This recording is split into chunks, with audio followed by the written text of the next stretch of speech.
नमस्कार बंधुरा श्रीमती दरबारे सबाइके स्वागत। ये देखो आज के कि निये एसे हाजिर हयेछि तोमादेर सामने देखते पाচ্ছ चालकुमरो चापर घंट भीषण टेस्टी है खेते। अनेके हयतो चालकुमड़ा खेते पसंद करो ना, किन्तु এইভাবে এই রেসিপিটা করে দেখো, ভীষণ ভালো লাগে খেতে। ভাতের সাথে তো ভালোই লাগে, তার পাতলা মুসুরি ডাল দিয়ে ভাতের সাথে, তারপরে রুটি পরোটার সাথে খেতে খুব ভালো লাগে। আমি এখনই বানালাম এই রেসিপিটা, তোমাদের সাথে এখন শেয়ার করব। তোমরা রেসিপিটা দেখতে থাকো আর দেখে একবার ট্রাই করো, দেখবে ভীষণ টেস্টি হয় খেতে। যে বন্ধুরা আমার চ্যানেলটিকে সাবস্ক্রাইব করে আমার পাশে আছো তোমাদের সকলকে জানাই অসংখ্য ধন্যবাদ, ভালোবাসা। আর যারা এখনও সাবস্ক্রাইব করোনি সাবস্ক্রাইব করে দিয়ে পাশে ছোট্ট বেলটা সেটা আস্তে করে টাচ করে দিয়ে নোটিফিকেশান পাওয়ার জন্য। এখন তাহলে শুরু করা যাক আজকের রেসিপি চালকুমড়ো চাপর ঘন্ট।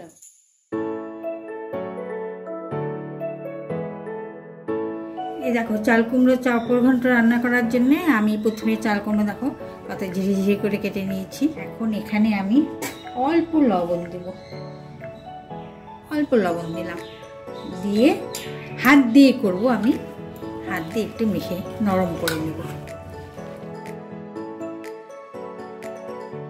এইভাবে ডলে ডলে অল্প লবণ দিয়ে আমি মেখে রেখে দিলাম। এখন কড়াই বসিয়ে আমি গ্যাস অন করলাম। বাটিতে দেখতে পাচ্ছ এখানে হাফ কাপ মটর ডাল আমি ভিজিয়ে রেখেছিলাম কিছুক্ষণের সময়ের জন্য, তারপরে আমি গ্রাইন্ড করে নিয়েছি। এখন এখানে দিয়ে দেবো সামান্য লবণ, অল্প লবণ আর অল্প হলুদ দিয়ে ডাল বাটাটা আমি মেখে নেব। লবণ হলুদ দিয়ে ডাল বাটা আমি মেখে নিলাম। কড়াই গরম হয়ে গেছে অলরেডি। এখন এখানে দিয়ে দেবো সর্ষের তেল, এই 2 চামচ মাপে অল্প তেল দিই। তেল গরম করে নিলাম। এখন খুন্তি দিয়ে কড়াইয়ের সমস্ত গায়ে তেলটা একটু লাগিয়ে নিই। এখন ডাল বাটা আমি বড় বড় করে দেব, যেটা বলে চাপড়।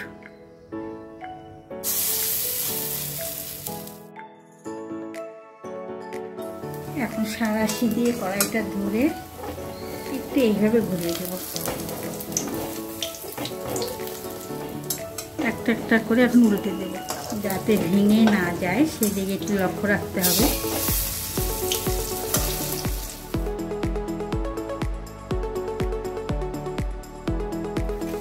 ভাজা হয়ে গেল, একদমই কড়া করে ভাজলাম না, এপিট পিট করে নিলাম। এখন নামিয়ে নেব।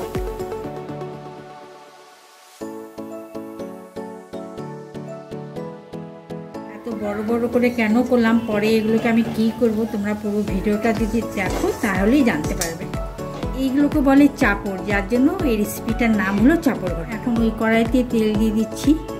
রেসিপিতে খুব বেশি তেল লাগে না, অল্প তেল দিলেই হয়ে যায়। তেল গরম করে নিলাম। এখন দিয়ে দেবো ফোড়ন। এই দেখো হাফ চামচ মাপে এখানে আছে 5 ফোড়ন। এখন কড়াইতে দিয়ে দিলাম। দিচ্ছি একটা তেজপাতা, 3টে শুকনো লঙ্কা। আমি ফোড়নটা একটু ভাজা ভাজা করে নেব। এই সময় যে স্মেলটা বের হয় না, ভীষণ ভালো লাগে। তেজপাতা, 5 ফোড়ন আর শুকনো লঙ্কা খুব সুন্দর লাগে। ফোড়ন ভাজা হয়ে গেল। চালকুমড়ো যে লবণ দিয়ে অল্প, তোমরা তো দেখলেই বেশি লবণ দিইনি, অল্প লবণ দিয়ে মেখে রেখেছিলাম। দেখো অনেকটা নরম হয়ে গেছে। এখন আমি একটু জল শুদ্ধ দেবো না, একটু জলটা এইভাবে চেপে চেপে আমি দিয়ে দেবো।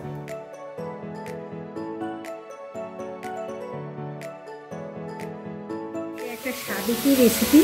এই রান্নার পদ্ধতিতে দেখবে একদম অন্যরকম, ভীষণ ভালো লাগে খেতে, খুব টেস্টি হয়। পুরো রেসিপিটা তোমরা দেখতে থাকো আর তাহলেই জানতে পারবে এত টেস্টি রেসিপি আমি কীভাবে বানালাম। আমি অল্প হাফ চামচের মধ্যে নুন দিলাম। হলুদের রঙটা একটু আমি লাইট কালার করব, তাই একটুখানি হলুদ দিলাম।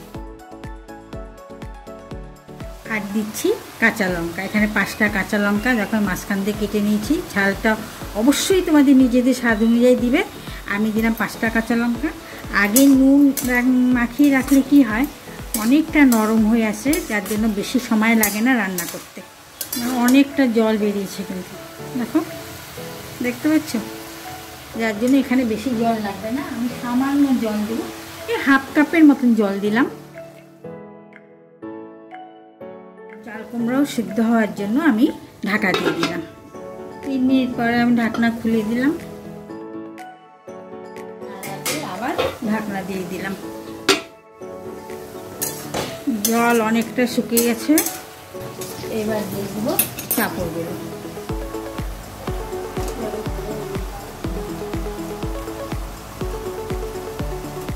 এবার কিন্তু খুব হালকা করে ভাজতে হবে।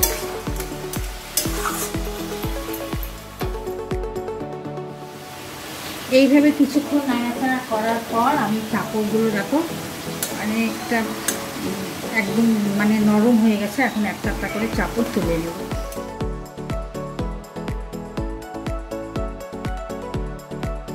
এখন দিয়ে দেবো এখানে আদা আমি দেখো 1 ইঞ্চি মাপে আদা আমি খোসা ছাড়িয়ে নিয়েছি। এখন দিয়ে গ্রেট করে দিয়ে দেবো।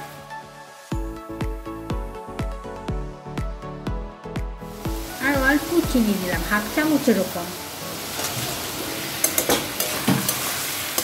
এবার এই যে একটু জলা জলা ভেজা ভেজা ভাব আছে না, এটা আমি এভাবে নাড়তে নাড়তে জলগুলো আমি শুকিয়ে নেব। দেখলে যে আমি চাপড়গুলোকে একটু নরম করে রাখার পর আমি তুলে নিলাম এই কারণে চাপড়গুলো যদি থাকতো তাহলে আমি চালকুমড়োকে এত সুন্দরভাবে আর নাড়া দিতে পারতাম না। এভাবে খুন্তি দিয়ে একদম মিক্সড করে নেব, যার জন্য আমি চাপড়গুলো তুলে রাখলাম। এখন দিয়ে দিচ্ছি ঘি, আর এবার তুলে রাখা চাপড়গুলো দিয়ে দিলাম। খুব টেস্টি একটা রেসিপি। তোমরা যারা এই রেসিপিটা করো তোমরা জানো এর স্বাদ কীরকম হয়। আর যে বন্ধুরা জানো না, এভাবে করে দেখবে, একদম নিউ স্টাইল রেসিপি। এখন এত বড় বড় তো চাপড় রাখা যাবে না।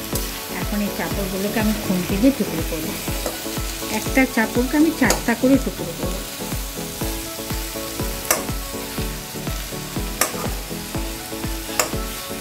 কত সুন্দর লাগছে না দেখতে। এই রেসিপিটা রুটির সাথেও খেতে খুব ভালো লাগে, রুটি পরোটার সাথে। আর ডাল ভাতের সাথে তো ভালো লাগেই, রুটি পরোটার সাথে খুব ভালো লাগে। এইভাবে নাড়তে হবে চাপড়গুলো যেন আর না ভেঙে যায় আর না গলে যায়। এই জন্য হালকা করে আমি এইভাবে দেখো সেরকম এপিট উপিট করছি, নিচে লাগতে দিচ্ছি না, কিন্তু চাপড়গুলো কিন্তু সব গোটাই আছে। চালকুমড়ো চাপর ঘন্ট রেসিপি কমপ্লিট। এবার গ্যাস অফ করে সার্ভিং প্লেটে নামিয়ে দিচ্ছি।